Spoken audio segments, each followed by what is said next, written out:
అందరికీ నమస్కారం. నేను మీ పవన. టెల్స్ బై పవన ఛానల్కి స్వాగతం. ఫస్ట్ టైం చూస్తున్న వాళ్ళు ఉంటే కనుక సబ్స్క్రైబ్ చేసుకోండి. కథ అంతా వినండి. నచ్చిందంటే లైక్ చేయండి, షేర్ చేయండి, సపోర్ట్ చేయండి ప్లీజ్. కథలోకి వెళ్ళిపోదాం. లవ్ అండ్ ఎమోషనల్ స్టోరీలోకి వెళ్ళిపోదాము. విష్ణు వెంటనే ఫోన్ కట్ చేసి వెంటనే ముగ్గురికి కాన్ఫరెన్స్ కాల్ కలుపుతాడు. హలో, నాకు మీ హెల్ప్ కావాలి అంటాడు విష్ణు. చెప్పండి విష్ణు గారు అంటారు వాళ్ళు. మీ ప్రైవేట్ జెట్స్ నాకు కావాలండి. వై నాట్, యూజ్ చేసుకోండి, ఇట్స్ అవర్ ప్లెజర్ అంటారు వాళ్ళంతా. సరే బాయ్ అని చెప్పి పెట్టేసి తన వాళ్ళకి కాల్ చేసి వాళ్ళు 3 జెట్స్ అండ్ తన జెట్టు 1 కలిపి మొత్తం 4 జెట్స్లో ఆ 4 కంట్రీస్కి వాడి డీటెయిల్స్ చెప్పి మనుషుల్ని పంపుతాడు. తిరిగి వాళ్ళందరినీ ఒకే విమానాశ్రయానికి రమ్మని చెప్పి దానికి కావాల్సిన పర్మిషన్స్ అన్నీ తెచ్చేస్తాడు. బస్ డ్రైవర్కి అదే విమానాశ్రయానికి వెళ్ళి ఆపమంటాడు. అంతా చేరేసరికి అరగంట పైనే పడుతుంది. అసలు ఆ ఫోన్ వైష్ణవి కూడా విన్నది. ఆమె ఎలా ఉందో అని హడావిడిగా గదికి వస్తాడు విష్ణు. వైష్ణవి అలాగే బస్కి ఆనుకొని కింద కూర్చుని ఏటో చూస్తూ ఉంటుంది. విష్ణు వచ్చి ఆమెని అలా చూసేసరికి ఆపుకోలేక ఆమె ముందు మోకాళ్ళపై కూర్చుని నన్ను క్షమించు అంటూ ఏడుస్తూ ఉంటాడు. అతడు ఏడుపు విని తల తిప్పి చూస్తుంది వైష్ణవి. అతడికి దగ్గరగా వెళ్ళి ఎందుకు ఏడుస్తున్నావు, చూడు ఇటు, నేను బాగానే ఉన్నాను అంటూ అతడి తలని పైకెత్తుతుంది. వెంటనే అతడు ఆమెను అలాగే హగ్ చేసుకుంటాడు. ఆ హగ్లో బలం అర్థమైన వైష్ణవి ఇంకెంత టైం ఉంది కన్నా అంటుంది. విష్ణు, నువ్వు అలా మాట్లాడుకు బంగారం, నీకేం కాదు, నేనేం కానివ్వను నీకు, సరే కానీ లే ఇటు చూడు అంటూ లేపి, కన్నా నేను చెప్పేది సరిగ్గా విను అంటూ అతడి కళ్ళు తుడిచి నుదుటిపై ముద్దు పెట్టుకుంటుంది వైష్ణవి. కన్నా, నాకు అర్థమైంది, నేను కొద్దిసేపట్లో చనిపోతాను కదా. విష్ణు కళ్ళు ఎర్రగా చేసి కోపంగా ఆమె వైపు చూస్తాడు. ప్లీజ్ రా, ఈ కాసేపు నా మీద కోపం తెచ్చుకోకు. నాకు చనిపోతానని బాధేమీ లేదురా, కానీ మా అమ్మ నాన్నల్ని చంపిన వాళ్ళని నేను కనీసం ఏం చేయకుండానే వెళ్ళిపోతున్నానని కొంచెం బాధగా ఉంది. నా కోరిక నువ్వు తీరుస్తావా అంటుంది. అది చేయడానికి ట్రై చేస్తేనే ఇంతవరకు వచ్చింది అంటాడు. ఏమంటున్నావు నువ్వు అని ఆశ్చర్యంగా అడుగుతుంది వైష్ణవి. అవును, నీ కంపెనీ మీద ఆ రోజు కావాలనే బ్యాడ్ ఇంప్రెషన్ తెప్పించారు.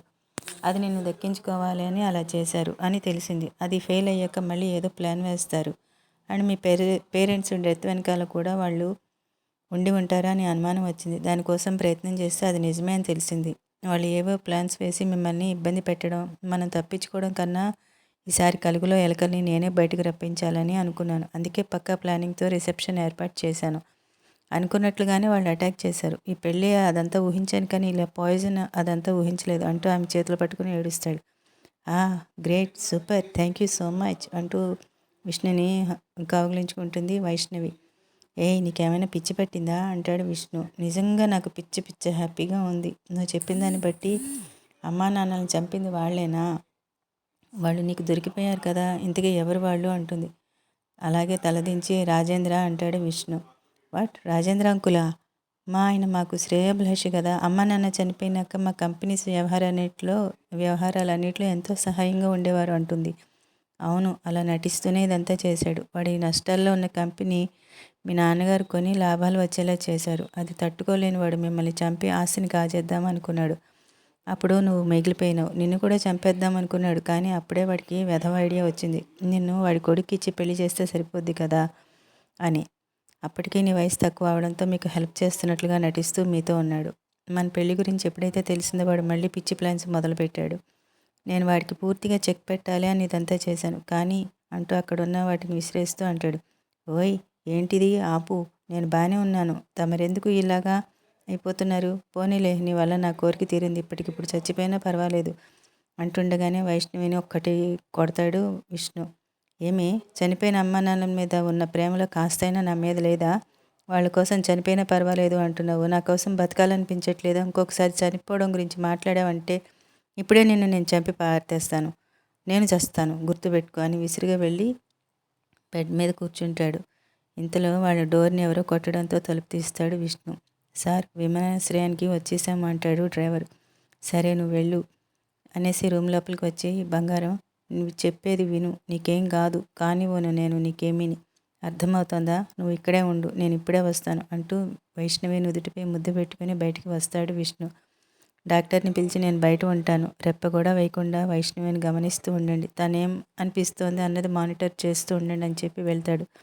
విష్ణు బస్ దిగి నేరుగా విమానాశ్రయం లోపలికి వెళ్తాడు. జెట్స్ రాగానే రూట్ క్లియర్ చేసి త్వరగా వచ్చేలాగా చేయమని ఎమర్జెన్సీ అని చెప్పి మిగతా విషయాలు మాట్లాడి ఫాస్ట్గా బస్ దగ్గరికి వస్తాడు. ఇంకా 5 గంటలు ఉంది టైము.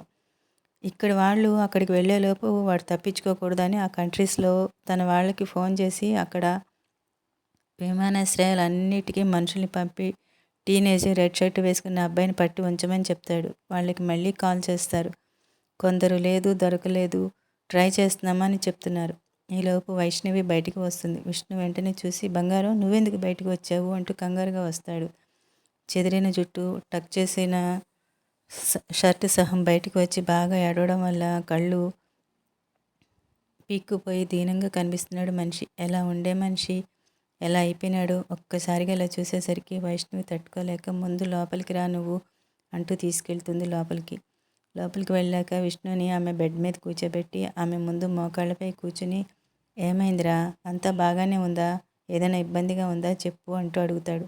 అవును, నాకు బాగా ఆకలేస్తోంది అంటుంది. అనడమే ఆలస్యం. ఇందాక విమానాశ్రయంలో ఆమె కోసం ఫుడ్ ఐటమ్స్ కొంటాడు కొన్ని. అవన్నీ తెచ్చి ముందు పెడతాడు. నువ్వు ఎప్పుడు తిన్నావో ఏమో అని ఇందాక లోపలికి వెళ్ళినప్పుడు కొన్నాను. ఇద్దామనుకునే లోపు నువ్వే అడిగావు, ఇదిగో తిను అంటాడు. అతడి ప్రేమకి ఆమెకి కన్నీళ్ళు తప్ప మాటలు రావడం లేదు. అలాగే కన్నీళ్లతో అతన్ని చూస్తుంది వైష్ణవి. విష్ణు అవన్నీ పడేసి, ఏమైందిరా, ఏమైనా ఇబ్బందిగా ఉందా అని టెన్షన్ పడుతూ అడుగుతాడు. కాదు, నీ ప్రేమని తట్టుకోలేక నా శరీరం దాన్ని కొంత బయటికి పంపించేస్తోంది అంటుంది నవ్వుతూ వైష్ణవి. నువ్వు మరీ చెప్తావురా, ఇప్పుడు నా వల్లే నీ ప్రాణం మీదకి వచ్చిందంటూ తల కిందకి దించేస్తాడు విష్ణు. వైష్ణవి వెంటనే అతడి తల మీద కొట్టి, ఇంకోసారి పిచ్చి పిచ్చిగా వాగకు, అయినా ఆకలిస్తుందంటే ఇదంతా చెప్తున్నావు ఏంటి అంటుంది. సారీ, ఇదిగో తిను అంటూ ఫుడ్ ఇస్తాడు. ఆమె తీసి ఫస్ట్ అతడికి పెడుతుంది. ముందు నువ్వు తిను బంగారం అంటాడు విష్ణు. చూడు విష్ణుబాబు, నాకు ఇంకా ఎంతసేపు ఉందో తెలీదు, ఈ కాసేపైనా నేను చెప్పినట్లు వినొచ్చు కదా అంటుంది. ప్లీజ్ అంటుంది. నువ్వు ఈ భూమి మీద ఎంతసేపు ఉంటే నేను అంతసేపే ఉంటాను, పెద్దగా తేడా ఏముండదు అంటూ ఆమె కళ్ళలోకి చూస్తూ చెప్తాడు. అతడిది ప్రేమ అనాలు, పిచ్చి అనాలు, అంతకు మించి ఇంకేమైనా అనాలు, ఇంకేమైనా ఉందో కూడా ఆమెకు అర్థం కావటం లేదు. మొదటిసారి ఆమెకు బతకాలి అని అనిపిస్తోంది. అతడి కోసం, కేవలం అతడి ప్రేమ కోసమే ఎలా అయినా బతకాలి అనిపిస్తోంది. కాసేపటికి తేరుకొని మళ్ళీ తల మీద ఒక్కటిచ్చి, పిచ్చి పిచ్చిగా వాగొద్దు అని చెప్పానా, మళ్ళీ అదే చేస్తావు, దా ముందు తిను అంటూ అతడి నోటి దగ్గర పెడుతుంది. నవ్వుతూ ఆమె తినిపిస్తూ ఉంటే తింటాడు. అతడికి పెడుతూ ఆమె కూడా తింటుంది. తిన్నాక అలానే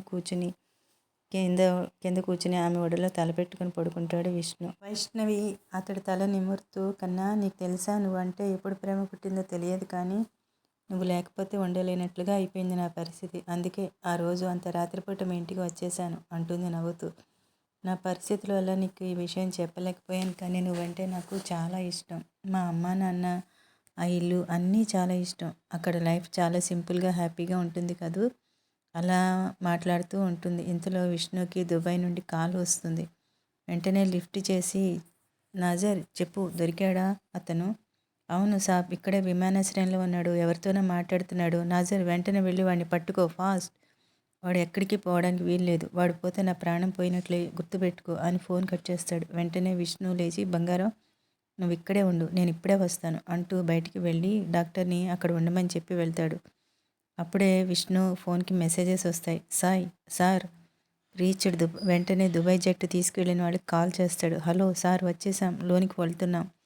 హలో, సరిగ్గా చెప్పేది విను, వాడు అక్కడే ఉన్నాడు, నాజర్ వాడిని పట్టుకుని ఉంటాడు. మీరు ఫాస్ట్గా వెళ్ళి వాడిని దగ్గర మనకి కావాల్సింది ఉందో లేదో కనుక్కొని నాకు ఫోన్ చేయండి, 2 నిమిషాల్లో నాకు ఫోన్ రావాలి అని కట్ చేస్తాడు. విష్ణు టెన్షన్గా తిరుగుతూ ఉంటాడు. ఫ్రెండ్స్, అప్డేట్ నచ్చిందంటే లైక్ చేయండి, కామెంట్ చేయండి, షేర్ చేయండి, అలాగే సబ్స్క్రైబ్ చేసుకోండి మర్చిపోకుండాను. Thank you for watching. Bye guys.